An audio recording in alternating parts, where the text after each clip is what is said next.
paired up and asked to stare emotionless into each other's eyes as they sat in a dimly lit room, which the researchers chose because the lighting enhances facial features. That's something I've always wanted to do, and I actually talk about that every once in a while. I've got theories about it. I think there's a reason people have a hard time looking at each other's eyes, because that's like the straight shot to the soul, man. That's why even without knowing somebody, if you look in their eyes, right, you can know somebody the second they walk in a room if they got bad energy or if they're good energy, you know. I've always wanted to do that. Yeah, I've never met anybody that was like down to be weird and just like stare at each other's eyes, and I literally would. I know there would be like a laughing phase probably the first 2 minutes. Well, because nobody does that. I don't know a single person or couple or friends or nobody that's ever done that. Have you guys ever done that? Like stared into someone's eyes and just held it for a while? My cat Floki will do it, and I just know he'd be judging me.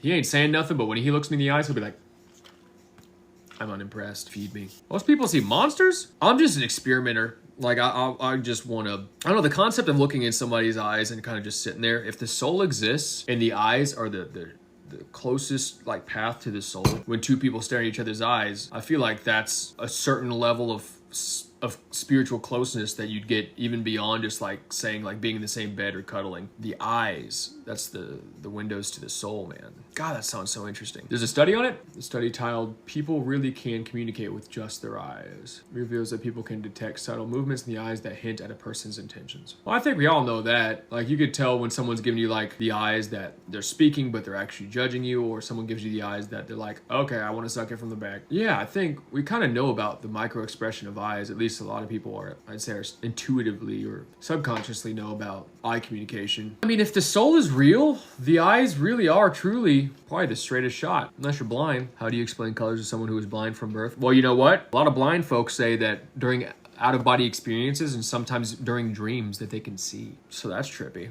Maybe some of them have a concept of color, even if they were born blind. But whenever they're in their body and conscious in their body, they cannot perceive colors. That's some trippy shit. It's a Huffington Post. Do it for 10 minutes and there's a good chance you'll start hallucinating. What the fuck? What? The new Italian study finds that when people look into each other's eyes for a long period of time, they often experience symptoms of dissociation, including feelings of detachment from one's body and from reality, and full-on hallucinations. What? For the study, 20 healthy young adult volunteers were paired up and asked to stare emotionless into each other's eyes as they sat in a dimly lit room, which the researchers chose because the lighting enhances facial features. As a control, the 20 other participants were asked to sit in the same room and stare at a black wall for 10 minutes. None of the participants were told what the researchers were testing for. Afterwards, the participants filled out questionnaires about the experience. The self-reports revealed that the people who engaged in interpersonal staring were very likely to experience symptoms of dissociation, including a loss of connection with reality, a feeling of time dragging on, and changes in sound and color perception.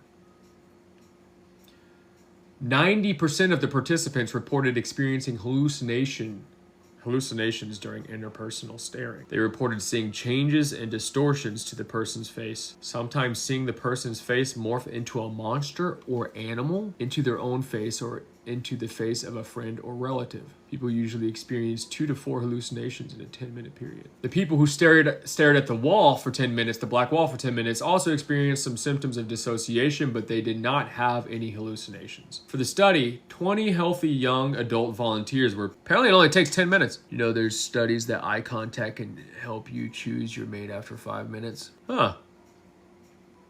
Really? There's a good chance it has something to do with sensory deprivation. Hallucinations might happen, this is the theory, as the brain snaps back to reality after zoning out and the mind projects subconscious thoughts onto the face of the other person. So if you see someone's mind morph into an eagle, it's because you're thinking about a bald eagle. I don't know. See, what doesn't make sense though is why does it change when you're staring into another person's eyes versus staring at a wall? Why the people that stare at the wall don't experience hallucinations, but when you stare into someone's eyes, you experience hallucinations.